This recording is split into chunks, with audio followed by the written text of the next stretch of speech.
ప్రజల అభీష్టం మేరకే తమిళనాడులో జనసేన అడుగు పెడుతుందని ఆంధ్రప్రదేశ్ ఉప ముఖ్యమంత్రి జనసేన అధినేత పవన్ కళ్యాణ్ వెల్లడించారు.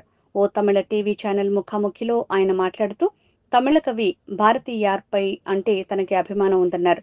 1982 నుంచి 1995 వరకు చెన్నైలో ఉన్నామని తెలిపారు. అప్పట్లో తనకు 13 ఏళ్లుండొచ్చని పేర్కొన్నారు.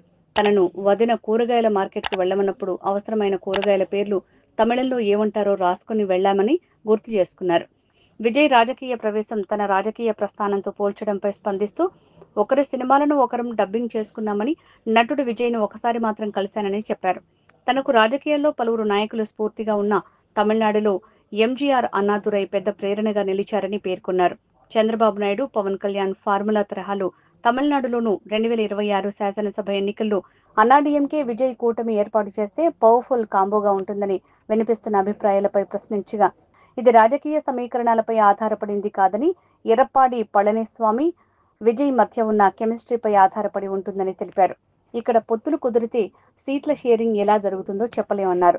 భవిష్యత్తులో అన్నాడీఎంకేతో జనసేన పొత్తు అవకాశాలను కొట్టిపారేయలేమన్నారు. ప్రజాస్వామ్యంలో ప్రతి నిర్ణయం ప్రజల ఆకాంక్షలకు అనుగుణంగానే ఉండాలని తెలిపారు.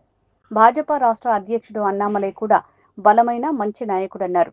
తమిళనాడుకు సేవలు అందించడానికి తగిన నాయకుడని, ఆయనకు మంచి భవిష్యత్తు ఉందని పేర్కొన్నారు.